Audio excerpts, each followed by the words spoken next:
Glória a Deus. Pega a sua Bíblia, amado. Quantos creem que Deus tem uma nova história para você? Diga, Deus, eu tomo posse de uma nova história para a minha vida. Diga amém. Glória a Deus. Abra no livro de Atos dos Apóstolos, capítulo 9. Atos, capítulo 9.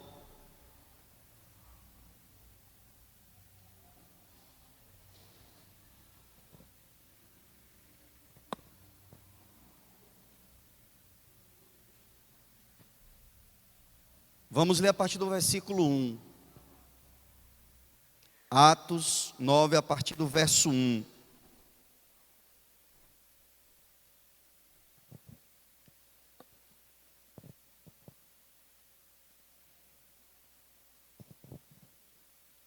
Contrário?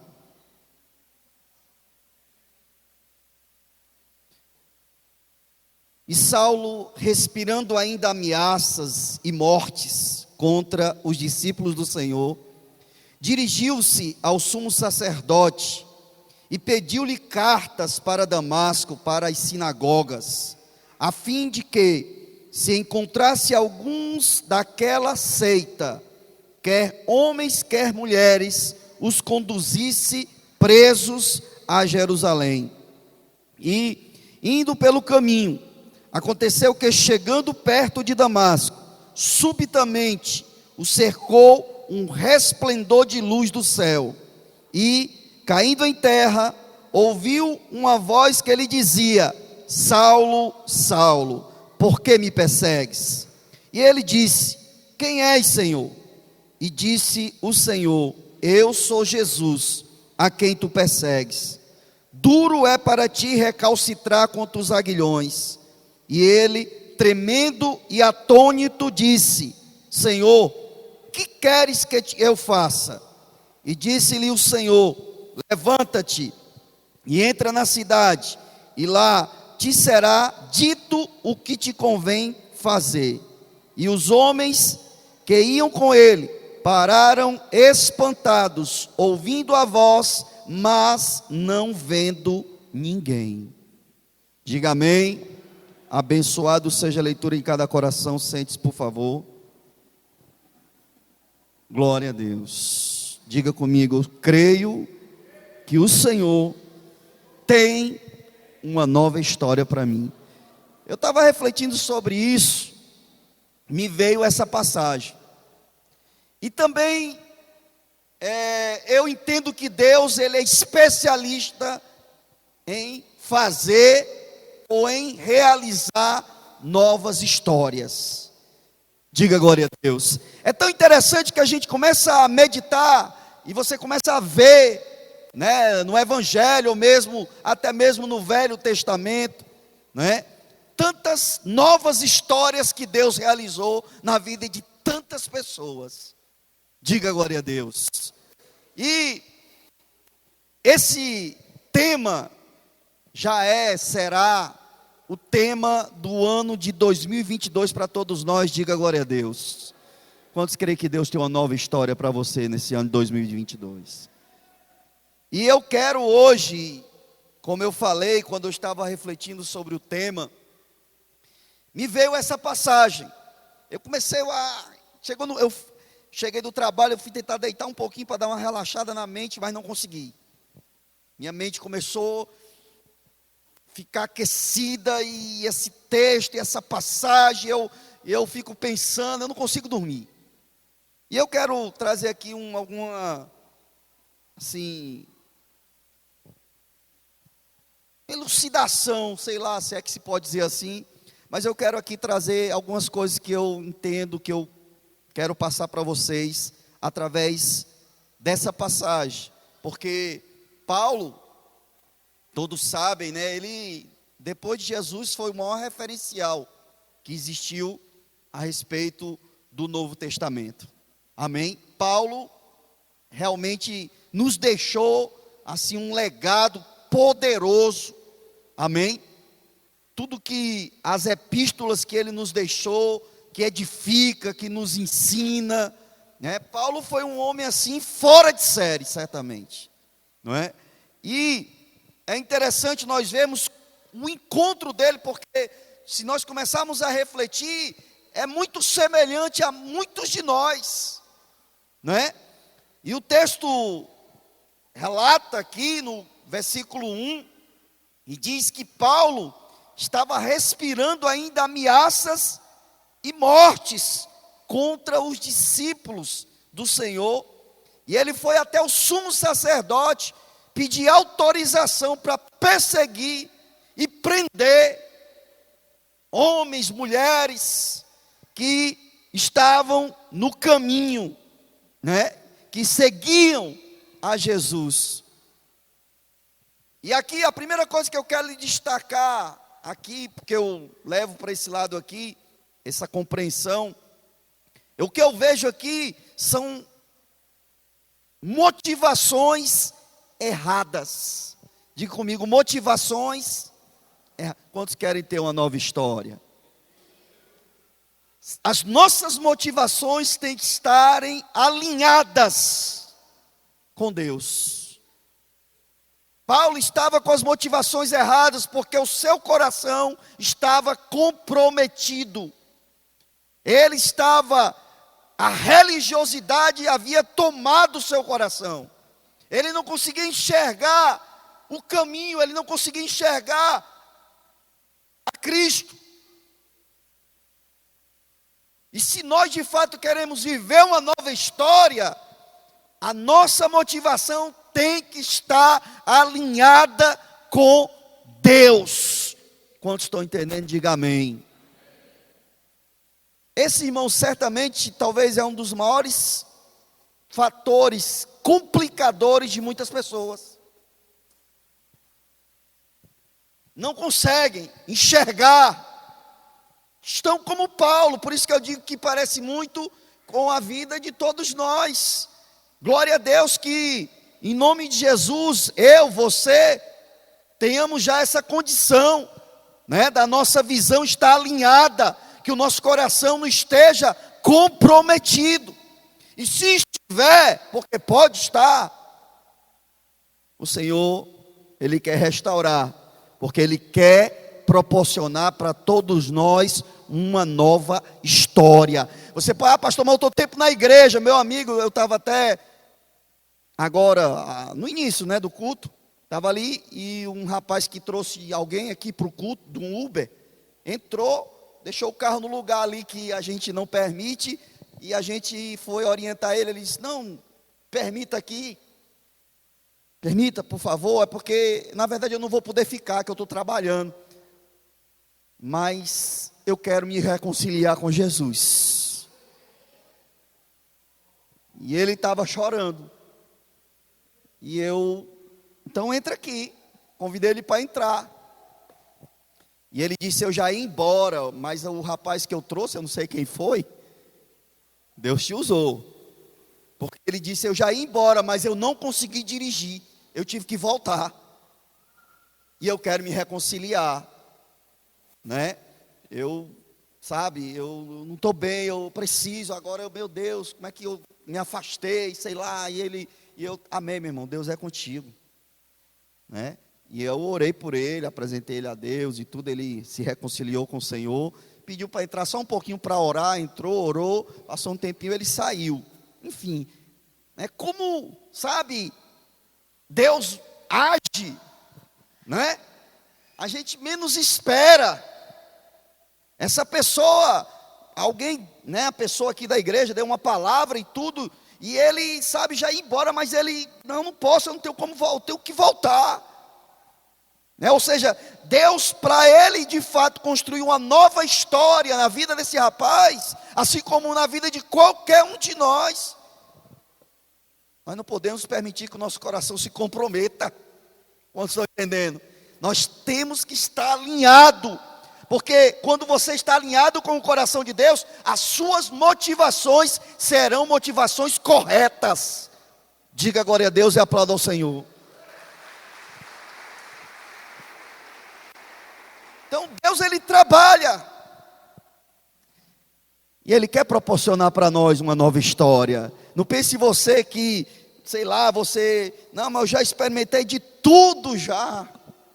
Já participei de todos os encontros possíveis. Mas eu acredito, irmão, que certamente, aí óbvio, cada pessoa sabe, né, do seu coração, amém? Que a gente possa ter, sabe, transparência diante de Deus, né? Para que a gente possa nos reavaliar.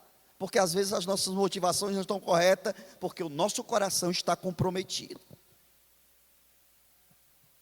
E Deus não tem como realizar. Ah, pastor, eu quero viver uma nova história. Não só 2022, mas eu quero viver uma nova história na minha vida. Que 2022 possa ser um pontapé inicial, em nome de Jesus. Até porque depois de tudo que nós vivemos até aqui, passamos por essa situação aí completamente inusitada para a humanidade. Nossa geração, irmão, tem história para contar. Sério. Quem passou por isso que a gente passou? Pastor, hoje a gente estava no centro e a pastora olhou para mim, meu filho, quem diria que a gente ia ver todo mundo de máscara, no meio da rua, o pessoal andando, tudo de máscara. Realmente, né, é uma coisa que, meu Deus, e é pior que a gente está se acostumando, está repreendido isso. Nós vamos viver uma nova história sem máscara. Diga amém e aplauda ao Senhor.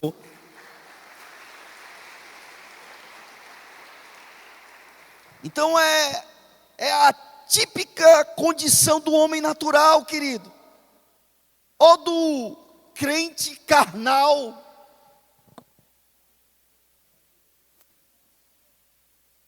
Onde tudo é normal.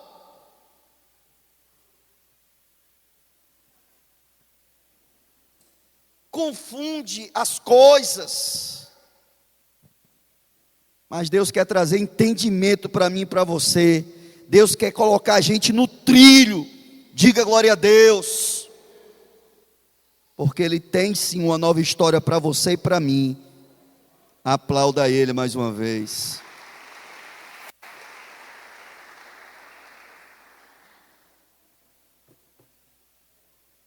No versículo 3, diz que ele ia pelo caminho. E aconteceu que chegando perto de Damasco, subitamente cercou um resplendor de luz do céu.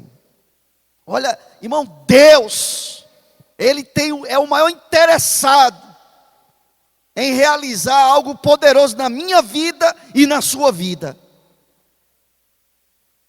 Deus, Ele tem o maior interesse nisso. E eu quero profetizar, irmão, que a luz de Deus, ela vai brilhar na tua vida. Como brilhou certamente no momento que o rapaz estava no Uber, o pouco tempo do transporte, mas aquilo já gerou um impacto na vida daquela pessoa.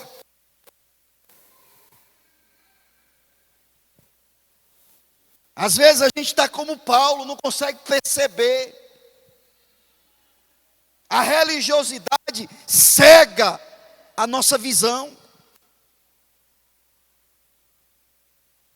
No livro de Isaías 43,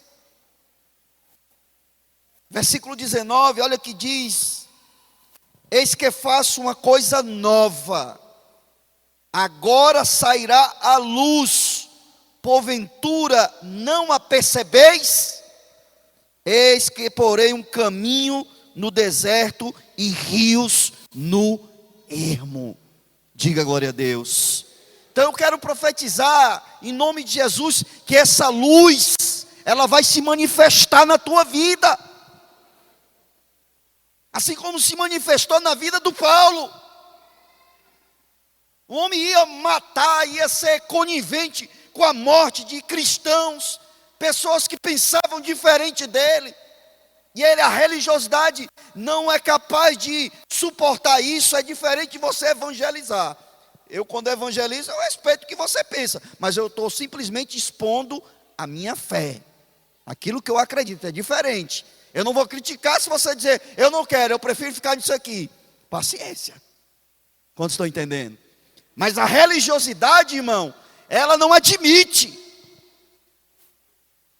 Anda realmente na escuridão. Mas a luz vai brilhar e você vai ver.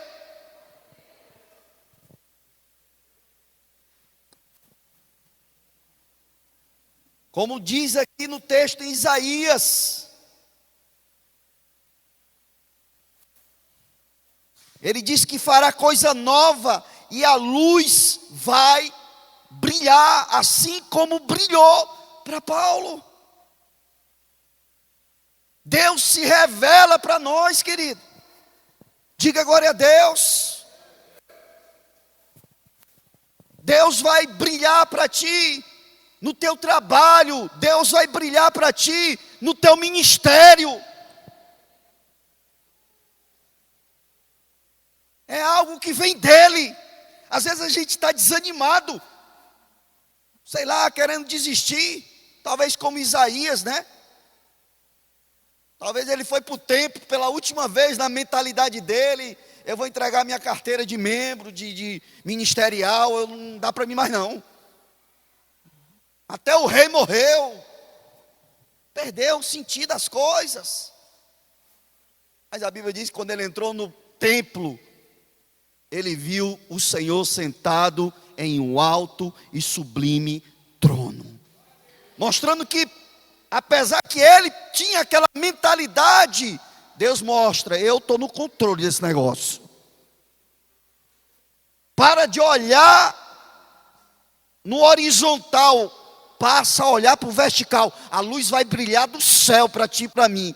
Deus vai trazer para mim e para você, para aquele que crê, o novo. Paulo tinha uma mentalidade, estava tudo certo na mente dele. Pediu até carta para os sacerdotes, os fariseus. De repente a luz brilhou e a história muda quando essa luz brilha. Às vezes você diz, pastor, mas a luz não brilhou para mim. Brilhou já, meu irmão. Se tu se converteu, é porque essa luz já brilhou na tua direção. Porque aqui para Paulo foi algo específico. Deus fala de várias formas conosco.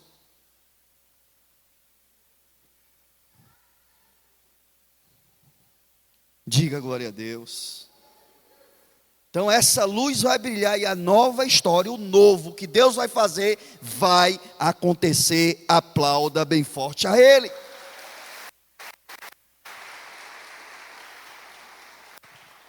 Eu entendo que nós participamos do projeto, sabe, eu vejo até para criar eu tenho falado aqui, um ambiente, diga ambiente. A gente está tão limitado que a gente só olha ao nosso, assim, o nosso perímetro é muito limitado, sei lá, a gente não tem uma visão, está sem visão praticamente. Pois está na hora de você usar a sua fé. Diga glória a Deus. E estabelecer o teu projeto. Amém? Fala com Deus, ora a Deus, busca a Deus. A luz vai brilhar em nome de Jesus.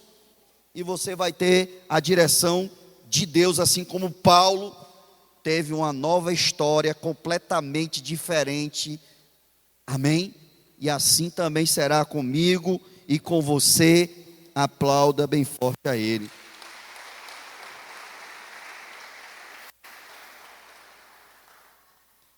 No versículo 4, a Bíblia diz que depois que ele teve essa experiência, essa luz foi tão poderosa. Há quem diga que Paulo estava montado num cavalo, talvez. Há quem diga, eu não estou afirmando. Mas é detalhe. Ou se ele estiver em pé ou montado, não interessa. O fato é que a Bíblia diz que ele caiu por terra. Diga amém. Diga, ele caiu por terra. Foi tão forte que ele não suportou e foi para o chão. Sabe, eu refletindo sobre isso, irmão, se você quer viver uma nova história, caia por terra. Se tem uma coisa que nos atrapalha, chama-se ego. Sabe, a gente se fecha na nossa casinha, o nosso ego, o nosso eu, tudo é eu. Pare para pensar.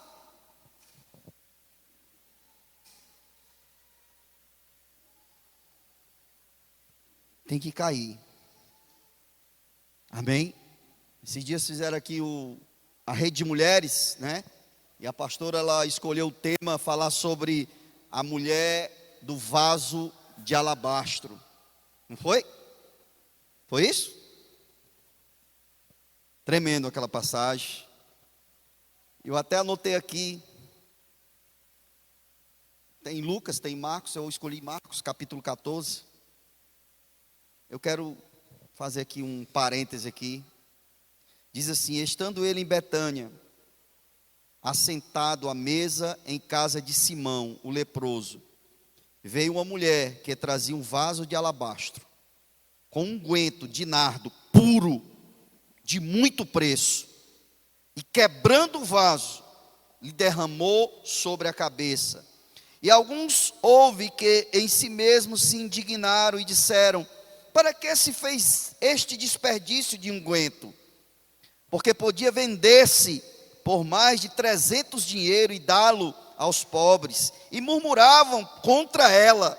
Jesus, porém, disse: deixai-a, por que a molestais? Ela fez-me boa obra.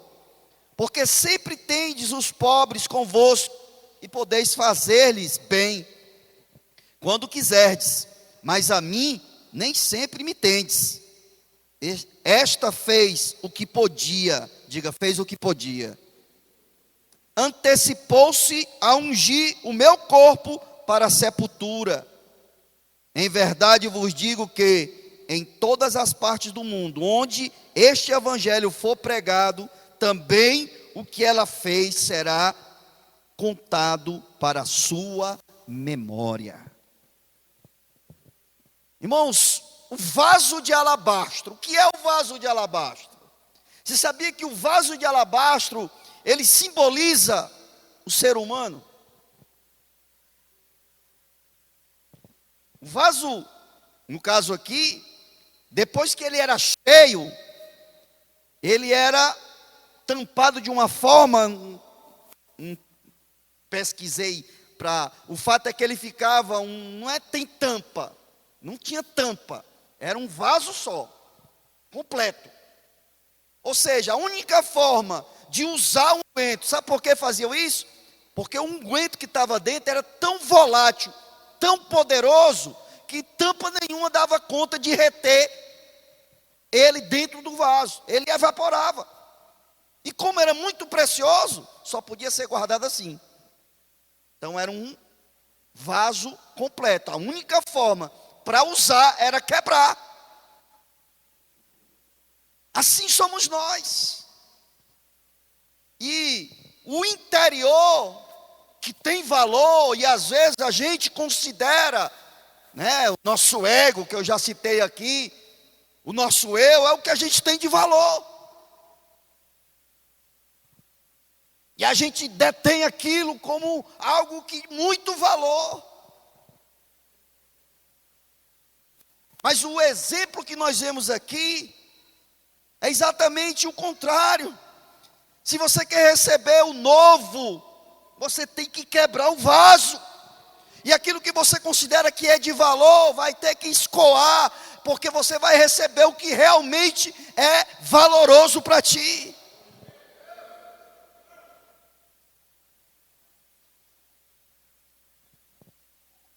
Por isso que tem que cair. Tem que ir por terra. O vaso tem que ser quebrado. E eu imagino Paulo, porque ele era uma pessoa, né, nível intelectual, social, diferenciado. Caiu lá por terra no chão. Os outros ouviram a voz, todo mundo ouviu a voz. Que coisa é essa? E o Paulo, o grande fariseu, estava no chão. O vaso precisa ser quebrado, querido. Às vezes a gente junta, nós mesmos, tentando juntar o que a gente quebrou. Pare de querer juntar. Se eu tento construir aquilo que eu destruí, eu me torno a mim mesmo infrator. Tente não, filho. Tem que estar quebrado mesmo. Amém? Diga glória a Deus. Então o vaso ele precisa ser quebrado. Que aí vai sair o que você considerava que era de valor, e agora sim Deus vai poder derramar a glória dele sobre a tua vida. Diga glória a Deus e aplauda ao Senhor.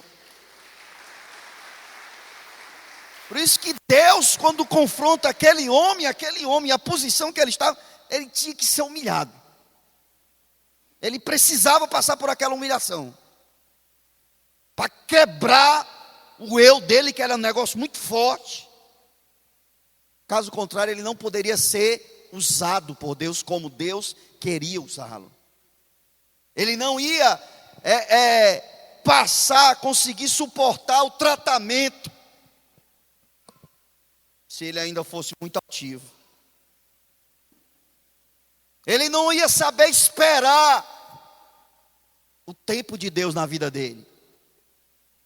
Ele já era um homem influente. Como é que ele ia querer ouvir, por exemplo, mais à frente no texto, nós não lemos, uma pessoa comum foi lá para orar por ele, por revelação.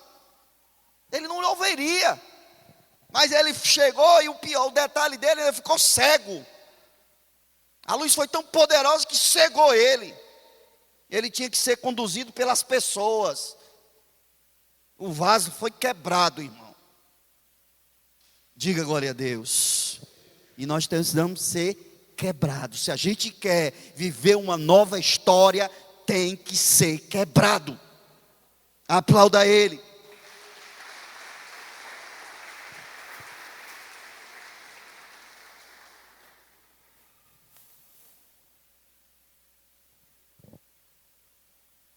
E aqui nós vemos nessa passagem que é linda, irmão. Essa mulher, porque esse unguento, segundo o que estudamos, ele valia 1 ano de trabalho de uma pessoa comum. O salário mínimo, eu não sei nem quanto é que está, mas deve estar o quê? Uns 1.300?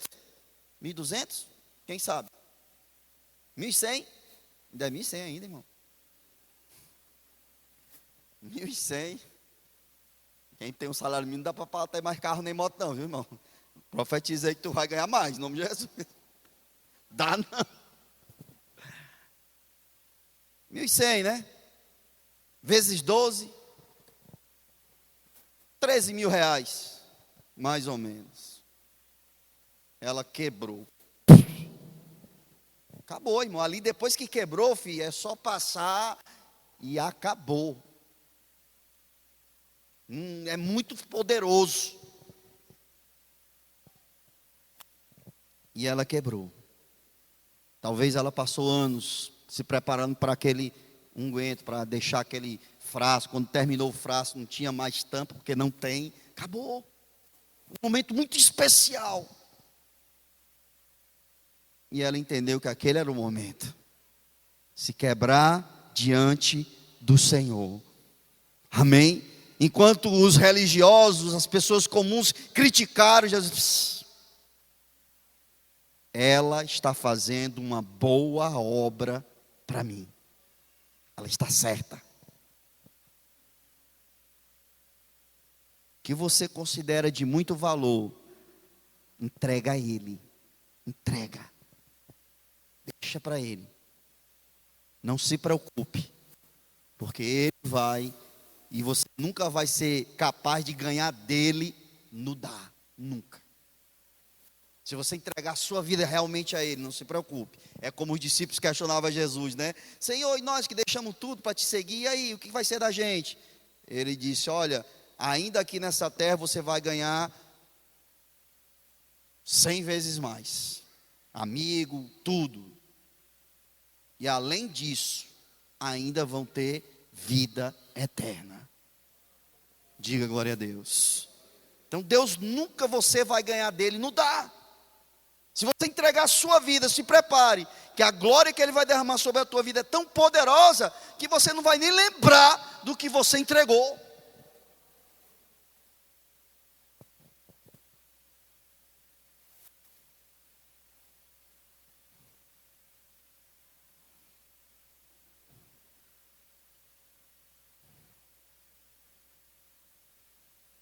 Uma outra coisa que eu quero considerar aqui, para a gente ter uma nova história. Faça perguntas inteligentes a Deus. Você sabia que a coisa mais poderosa para aprender é fazer pergunta? A gente tem que saber perguntar, irmão. E uma pergunta que é muito conhecida e às vezes a gente não faz. Quando Paulo ouviu a voz de Jesus, ele disse: olha, Saulo, Saulo, por que tu me persegues? Quem é o Senhor a quem eu persigo? Ele disse: eu sou Jesus a quem tu persegues. Perseguir a igreja é perseguir Jesus. Ele é o corpo. Aliás, ele é a cabeça. Cristo é a cabeça da igreja. E dura coisa para ti, Paulo, é recalcitrar contra os aguilhões. Tu vai sofrer. E aí Paulo faz a pergunta mais inteligente que possa haver para a gente perguntar: o que o Senhor quer que eu faça? Você já perguntou isso para Deus? Senhor, o que o Senhor quer que eu faça? Lembra de João capítulo 2, quando Maria, nas bodas de Caná, ela chamou os empregados da casa e ela disse: olha, façam tudo o que ele disser. Por mais absurdo que possa parecer, vocês podem não entender agora, mas façam.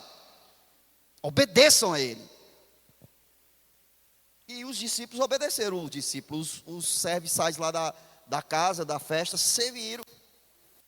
Encheram as talhas de água, sem entender. Como é que pode? O cara quer vinho, ele manda encher a bicha de água. Encheram as talhas de água. Fizemos o que ele disse. Agora ele disse: agora pega e pode servir o povo. E o pessoal talvez: meu Deus, nós vamos servir água, o que esse povo vai dizer? Só que quando o maître, vamos dizer assim, do lugar, o líder dos garçons, sei lá assim, vamos dizer, pediu para experimentar: eu quero ver esse vinho. Quando ele bebeu, ele disse: meu Deus, geralmente na festa servem primeiro o vinho bom, aí depois que a galera já está meio alegre, aí serve qualquer coisa. Aqui fizeram foi o contrário. Deixaram o melhor vinho para depois. Só que era água, irmão. O Senhor transformou a água em vinho. Mas por que isso aconteceu? A pergunta. Quantos querem viver uma nova história? Essa pergunta é fundamental. O que o Senhor quer de mim? O que o Senhor quer que eu faça? Porque muitas vezes nós, irmãos, falamos, mas não cumprimos. É tão triste ver a pessoa, uma hora é uma coisa, outra hora é outra. Deus falou comigo isso, agora Deus mudou de ideia. Porque na verdade Ele quer fazer a vontade dEle. E a vontade do homem é assim. Muda conforme as circunstâncias. Quantos estão entendendo? Será que você tem perguntado a Ele: o que o Senhor quer que eu faça?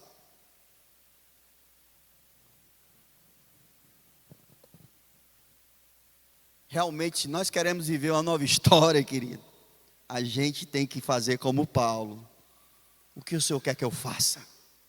E detalhe, o que Deus falou ao discípulo, que foi depois orar por ele, porque o discípulo ficou com medo, quando Deus revelou para ele: olha, o Saulo vai aparecer aí, tu vai ungir ele vai ser abençoado, você vai abençoar ele, assim, disse tudo. E ele disse: mas Senhor, eu tenho ouvido histórias sobre esse cara, ele tem perseguido a igreja, como é que eu vou ungir ele? Ele é para mim um vaso escolhido. Eu quero dizer que você é para Deus um vaso escolhido. Mas nós temos que refletir como Paulo.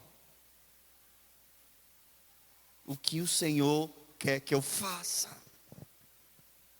É a palavra, é a pergunta-chave, para a chave virar na tua direção e tu viver a nova história que Ele tem para ti.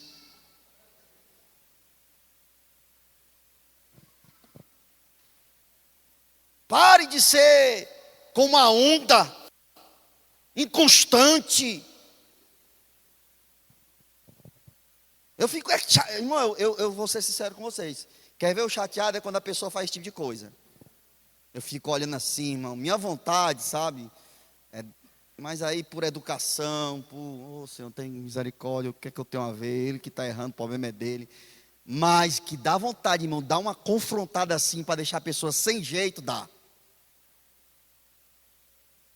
Porque é inconstante. No outro dia falou que Deus tinha dito isso, isso, isso. Agora Deus já mudou de ideia e já vai fazer outra coisa. Que Deus é esse que você serve, meu filho?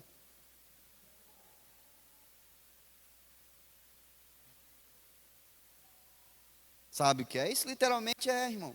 É o egozão muito, muito forte. O eu está muito exagerado. E aí, meu filho, é rebelde, tem um coração rebelde. Quantos estão entendendo? É, irmão. No fundo, é literalmente isso. É como Jonas. Jonas, o que é que o senhor quer que eu faça? Eu quero que você salve Nínive. Você vai evangelizar Nínive e eu vou operar através de você. E eu vou salvar aquele povo. Aquele povo não pode sofrer, não pode perecer. E ele não aceitou. Deus disse, vai, o caminho é esse aqui. Ele pegou, não, pô, eu vou para lá. E nós sabemos da história de Saulo, ou do Jonas. Amém? Sofrimento, irmão. Diga misericórdia. Se Deus fala, obedece. Por mais que, inclusive, vamos para a história de Paulo, ó, Deus falando para o rapaz, o menino que ia ministrar nele, né? Ele disse, ó, eu vou falar para ele o quanto ele vai sofrer por amor a mim. Eu vou revelar para ele. Que ministério é esse? Até porque, irmão, nós mesmos, não é porque vai viver uma nova história, mas nessa nova história vai ter espinho, irmão. Diga misericórdia. O que vai ser tudo, vai ter espinho. Mas você vai estar vivendo a história que Deus projetou. Diga glória a Deus.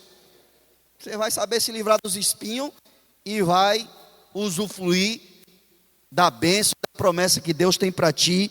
Diga eu creio e aplauda bem forte o Senhor. Quando você for fazer o seu projeto, óbvio, ninguém vai dizer, eu quero que tenha muito espinho esse ano. Ninguém vai fazer isso. Sim ou não? Acho que ninguém vai fazer isso. Você vai botar, obviamente, aquilo que você deseja. Tua família convertida. Amém? Crescimento espiritual. Sei lá, prosperidade. Teu negócio vai prosperar. O teu trabalho, você vai conseguir se sobressair em nome de Jesus. Ser promovido. Sei lá. Crescimento. Lógico. Agora, ainda assim vai ter espinhos. Mas os espinhos não vão mudar o que Deus tem para ti. Os espinhos não mudaram o projeto que Deus tinha através de Cristo Jesus. Os espinhos e as dificuldades não mudaram a história nova que Deus se revelou para Paulo. É tão poderoso que nós quase que, irmão, pare para pensar. Hoje eu estou ministrando aqui essa história. E quantas pessoas estão pregando, talvez hoje mesmo, esse mesmo texto, se não esse, mas quantas epístolas de Paulo hoje estão falando no mundo todo, falando dele, o que ele fez, o que ele orientou, através do Espírito Santo. Quantos estão entendendo?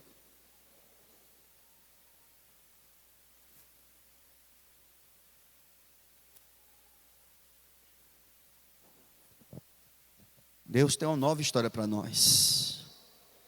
2021, ano da superação, diga glória a Deus.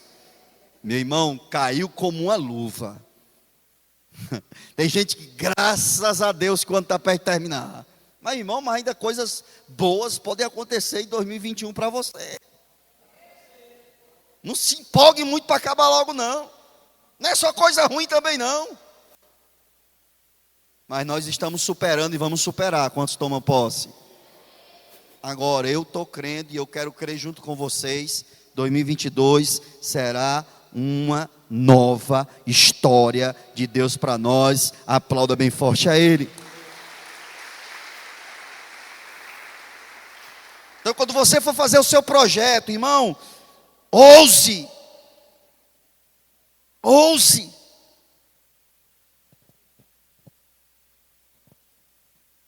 Fala com Deus, ouse, escreve lá aquilo que você crê para 2022, como uma nova história realmente, em todos os aspectos da tua vida. Outro dia eu preguei aqui, ministrei em Romanos 12, que a vontade de Deus, ela é completa, ela é perfeita, porque ela é completa. Diga glória a Deus. E ela vai ser completa na tua vida.